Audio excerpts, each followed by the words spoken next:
Hello नमस्कार, मी तेजस्विनी. तुम्हा सर्वांचं आपल्या चॅनेलवरती पुन्हा एकदा मनापासून स्वागत आहे. सर्वांना श्री स्वामी समर्थ.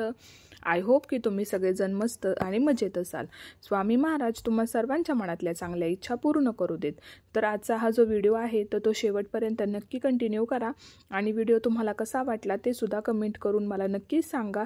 आणि जर व्हिडिओ तुम्हाला आवडला असेल तर चॅनेलला लाईक, शेअर आणि सबस्क्राईब करायला मात्र विसरू नका. तर चला तर मग आजच्या व्हिडिओला सुरुवात करूयात. तर नेहमीप्रमाणे सुंदर दिवसाची सुंदर अशी सुरुवात झालेली आहे आणि आपल्या व्हिडिओची जी सुरुवात आहे तर ती आज किचनपासूनच झालेली आहे.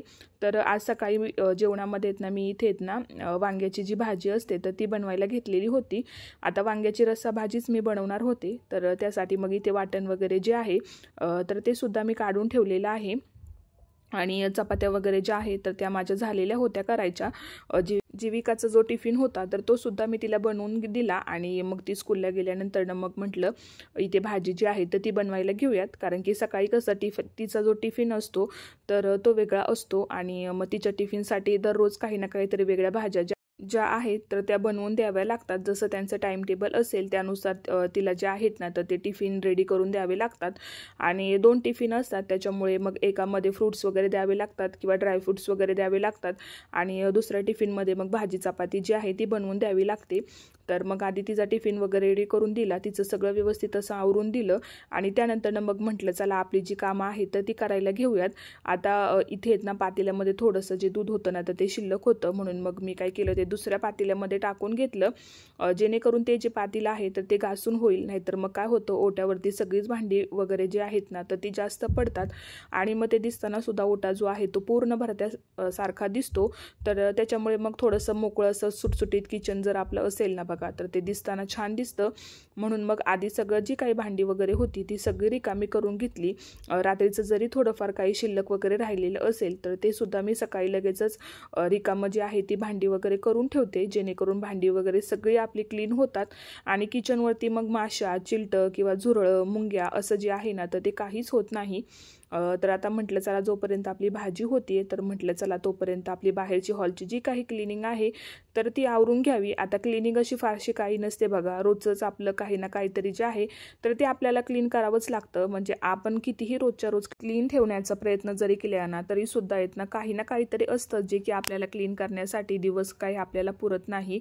तर आधी मग म्हटलं चला आता इथे जे काही कॉर्नरवरती पसारा वगैरे असतो किंवा थोडीफार धूळ वगैरे झालेली असते तर मग म्हटलं चला ती लगेचच हातासरशी क्लीन करून घेऊयात.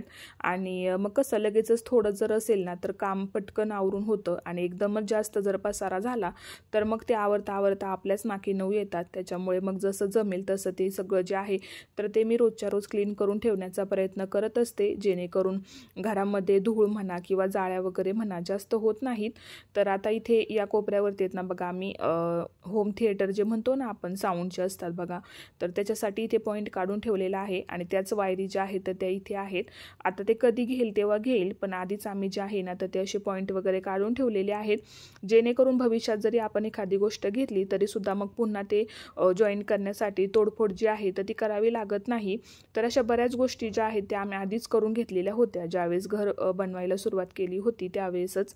तर त्याच्यामुळे मग कधी एखादी नवीन गोष्ट वगैरे घेतली तरी सुद्धा मग जे आहेत ना तर ते तोडफोड वगैरे करावी लागत नाही. लगेचच आणून आपण एखादी मशीन वगैरे घेतली तरी सुद्धा लगेचच आपण ती अटॅच वगैरे करू शकतो.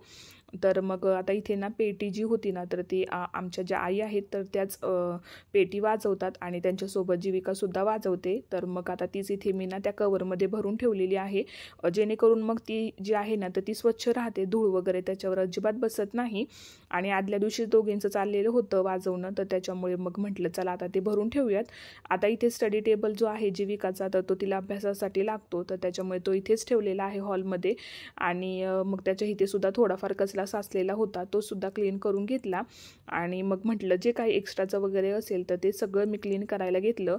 आता हा जो शेवटचा कोपरा असतो ना बघा फर्निचरचा तर तो जास्त काही मी क्लीन करत नाही कारण की इथे जीविकाच्या आजोबांचे जे काही औषधं वगैरे असतात तर ते तिथेच असतात. तर त्याच्यामुळे मग तिथे जास्त मी काही क्लिनिंग वगैरे करत नाही कारण की त्यांच्या गोष्टी बऱ्याचशा तिथे असतात आणि त्याच्यामुळे मग जेव्हा त्यांना लागेल त्यावेळेस मग त्यांना ते पटकन सापडतात कारण की ते त्यांच्या हातानेच ठेवतात.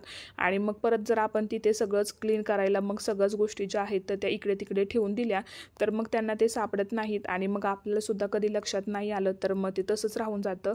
त्यापेक्षा मग ती जी साईड असते ती जास्त मी क्लीन करत नाही, फक्त आपलं पुसून वगैरे जे आहे तर तिथलं घेत असते.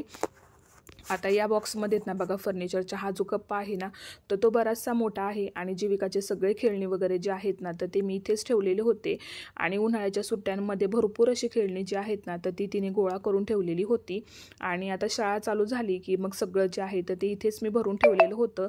आणि हा जो कप्पा होता ना तर तो मला खरं तर नीटच करून घ्यायचा होता, म्हणजे क्लीन करायचा होता, पण आज उद्या करता करता तो राहून गेला आणि आज अचानकच माझ्या लक्षात आलं की इथे सुद्धा क्लिनिंग करायची आहे. तर म्हणून म्हटलं चला ती नाही आहे तर आपण तिची खेळणी वगैरे जी आहे ती सगळी व्यवस्थित आवरून घ्यावीत, कारण की जर ती समोर असेल ना बघा तर मग ती काहीच क्लिनिंग करून देत नाही. आणि मुलांचं कसं असतं की खेळणी कितीही तुटली वगैरे किंवा फुटली वगैरे तरी सुद्धा ती बघा टाकून देण्याचं काही त्यांचं धाडस नसतं, म्हणजे अगदी तुटलेल्या फुटलेल्या वस्तूसुद्धा ते खेळण्यासाठी वापरतात. आणि आपलं असं होतं की आपल्याला वाटतं की नको पसारा घरात कशाला, ज्या गोष्टी लागत आहेत त्याच मी ते ठेवत आहे, ज्या न लागणाऱ्या आहेत त्या सगळ्या मी बाजूला काढलेल्या आहेत.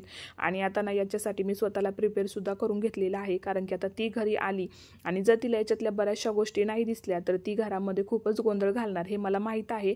पण तरीसुद्धा मी स्वतःच्या मनाची तयारी करून घेतलेली आहे की काहीही झालं तरी यामधला जो काही पसारा असेल किंवा जी काही तुटलेली खेळणी वगैरे असतील ती सगळी मी टाकून देणार आहे. आणि कसं होतं बघा कप्प्यामध्ये सुद्धा आहेत ना मग त्या जागा होते दुसरी तिची एक्स्ट्राची खेळणी वगैरे जी आहेत तर ती ठेवण्यासाठी. आणि तुटलेली खेळणी म्हटलं तर त्याचा तसं काहीच वापर तर काहीच होत नाही, पण ते उगाचच मग ते सगळ्या कोपऱ्यांमध्ये तेच पसारा म्हटलं तर मग ते नकोच वाटतं. त्यापेक्षा जे न लागणारे आहेत ते सगळं मी बाजूला काढून घेतलं. जे काही खराब झालेले आहेत किंवा तुटलेली खेळणी वगैरे आहेत अशा बऱ्याचशा गोष्टी तिने साचवून ठेवलेल्या होत्या त्या सगळ्या मी साईडला काढल्या आणि एका पिशवीमध्ये ना असं भरून ठेवलं, जेणेकरून कचऱ्याची गाडी वगैरे आली की मग लगेचच त्यामध्ये आपल्याला ती पिशवी टाकून देता येते. आणि मग म्हटलं चला आता हितला जो पसारा आहे तो आधी आवरून घ्यावा आणि त्यानंतर मग म्हटलं आपली जी काही क्लिनिंग आहे राहिलेली बाकीची तर ती करून घ्यावी. आता किचन ओटा वगैरे जो आहे ना तर तो सगळा स्वच्छ करून घेतला. भांडी वगैरे सुद्धा लगेचच मी क्लीन करून घेते. एकदा स्वयंपाक आवरला की लगेचच भांडी जी आहेत तर ती सुद्धा मी क्लीन करून घेते, जेणेकरून ओट्यावरचा जो पसारा वगैरे असतो तो पूर्ण रिकामा होतो आणि मग आपला जो किचन ओटा आहे तो पाहिल्यानंतर ना आपलं मन सुद्धा प्रसन्न होऊन जातं. आता त्यानंतर मग म्हटलं आज फ्रीज जो आहे तर तो सुद्धा मला क्लीन करून घ्यायचा होता, कारण की फ्रीजमध्ये सुद्धा बरीचशी गर्दी जी आहे ना तर ती झालेली होती, म्हणजे भाज्या वगैरे फ्रूट्स वगैरे सगळं खूपच झालेलं होतं. तर म्हटलं चला सगळं जे आहे ते आज सुटसुटीत असं वेगळं करून घेऊयात. आणि मग मी आधी काय केलं फ्रीजमधले सगळं जेवढं काही होतं ना सामान ते सगळं बाहेर काढून घेतलं आणि त्यानंतर मग फ्रीज जो आहे तो सुद्धा क्लीन करून घेतला. आणि मग आता हे फ्रीजमध्ये जे काही काचांचे जे काही ड्रॉवर्स वगैरे होते ते सगळे मी बाहेर काढून घेतले आणि खाली एक मोठं असं नॅपकिनचं जे फडकं असतं ना तर ते मी टाकून ठेवलेलं होतं, जेणेकरून त्याच्यावरती मग मला हे जे काचेचे जे काही भांडी वगैरे आहेत फ्रीजमधली तर ती धुवून येत ना मी तिथे खाली सुकण्यासाठी ठेवली, जेणेकरून फ्रीज जोपर्यंत आपला व्यवस्थित असा सुकून होतोय तोपर्यंत ही भांडी जी आहेत ना तर ती सुद्धा सुकून जातात. तर त्याच्यासाठी मग मी फॅन जो आहे तो सुद्धा चालू करून ठेवलेला होता. आणि फ्रीजमध्ये बरेचसे मसाले सुद्धा होते जे की बघा एक्सपायर वगैरे होऊन जातात आणि आपण कसं भाजी वगैरे करायला घेतली की डायरेक्ट मसाल्याचे पॅकेट घेतो तर कसं होतं बऱ्याचदा आपल्या लक्षात नाही राहत. तर त्याच्यामुळे जेव्हा पण कधी आपण फ्रीज वगैरे क्लीन करायला घेतो ना त्यावेळेस मग त्याच्यावरती एक्सपायरी डेट वगैरे जी आहे ना तर ती चेक करून घ्यायची. आता बऱ्याचदा कसं होतं बघा खराब सुद्धा होतो भाजीपाला, पण आपलं कसं रोजच्या गडबडीत लक्षात नाही राहत, त्याच्यामुळे अधूनमधून असा फ्रीज जो आहे तर तो क्लीन करून घ्यायचा, जेणेकरून कोणत्या गोष्टी चांगल्या आहेत किंवा कोणत्या खराब झालेल्या आहेत हे सगळं जे आहे ना तर ते आपल्याला समजतं. आणि मग फ्रीज जो आहे ना तर तो सुद्धा मग चांगला राहतो, खराब होत नाही. नाही तर काय होतं बघा बरेचदा पालेभाज्या वगैरे खराब होतात किंवा टोमॅटो वगैरे सुद्धा खराब होतात आणि मग काय होतं ते जर पटकन क्लीन नाही केलं की त्याला बुरशी लागते आणि मग पूर्ण फ्रीजमधलं जे काही असतं ना आपलं बघा बॉक्सेस वगैरे ते पूर्ण खराब होतात किंवा पाणी वगैरे सुटतं. तर त्याच्यामुळे मग अधूनमधून अशी जी क्लिनिंग आहे ना तर ती करून घ्यायची. तर आधी भांडी वगैरे क्लीन केली आणि मग फ्रीज जो आहे तर तो सुद्धा पुढे ओढून घेतला. आणि फ्रीजच्या मागे सुद्धा कसं बघा आता बऱ्याचदा जाळ्या वगैरे होतात तर त्याच्यामुळे ते सुद्धा क्लीन करून घेतलं. फार खालची जी फरशी वगैरे असते ती सुद्धा घासून घेतली आणि मग म्हटलं आता फ्रीज जो आहे तर तो मागे सरकून ठेवावा. आता फ्रीज मागे सरकून ठेवताना त्याच्यामध्ये थोडासा गॅप जो आहे तो भिंतीमध्ये आणि फ्रीजमध्ये ठेवायचा, जेणेकरून मागचा जो एअर असतो तो व्यवस्थित असा पास होतो. नाहीतर बरेचदा बघा न्यूजसुद्धा येतात की फ्रीज जो आहे ना तो आपोआपच त्याचा स्फोट होतो. कारण की काय होतं, भिंतीला एकदम चिटकून जर आपण फ्रीज ठेवले ना तर ते गरमी जी आहे तर ती कायम राहते. त्याच्यामुळे बऱ्याचदा फ्रीज जे आहे तर ते असे स्फोट वगैरे झाल्याच्या बातम्या आपल्या कानावरती येतात. त्याच्यामुळे भिंतीमध्ये आणि फ्रीजमध्ये थोडासा गॅप जो आहे ना तर तो नेहमी ठेवायचा. एकदमच भिंतीला चिटकून फ्रीज कधीच ठेवायचा नाही. तर आता फ्रीज क्लीन करताना आहेत ना बरीचशी भांडी बघा पडतात, कारण की भाज्या वगैरे काढून ठेवावे लागतात. फ्रीज क्लीन करताना एखादं पातेलं वगैरे घेऊन व्यवस्थित असं पाण्याने एखादं नॅपकिनने ते सगळं असं व्यवस्थित पुसून वगैरे घ्यावं लागतं. त्याच्यामुळे मग म्हटलं चला आता ही जी काही भांडी वगैरे आहेत तर ती सगळी घासून घ्यावीत, कारण की फ्रीजमध्ये सामान जे आहे तर ते सुद्धा मी लावून घेतलेलं होतं. त्याच्यामुळं मग म्हटलं चला आधी हे क्लीन करूयात. त्यानंतर ओटा क्लीन केला आणि बघा अशा पद्धतीने फ्रीज जो आहे तो मी क्लीन करून ठेवलेला आहे.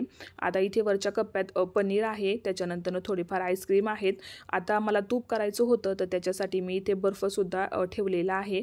आणि अशा पद्धतीने बघा फ्रीज माझा क्लीन करून झालेला आहे. सगळ्यात आधी इथे वरती मी दुधाचं जे काही असेल ते इथेच ठेवते, म्हणजे दुधाची साय म्हणा किंवा दूध म्हणा वरच्याच कप्प्यात ठेवते.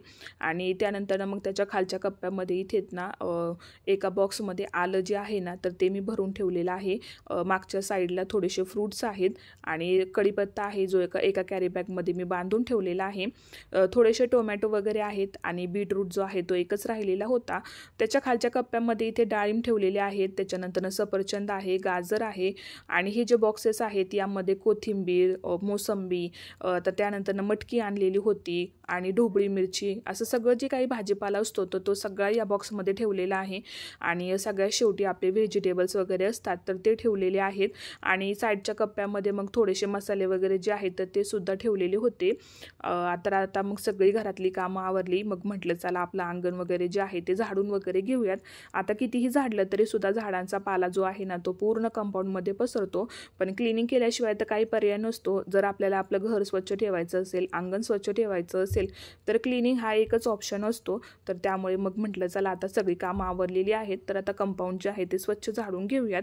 तर चला, आय होप की आजचा हा जो व्हिडिओ आहे तो तुम्हाला आवडला असेल व्हिडिओ तर चॅनेलला सबस्क्राईब करा. तोपर्यंत सर्वांना श्री स्वामी समर्थ.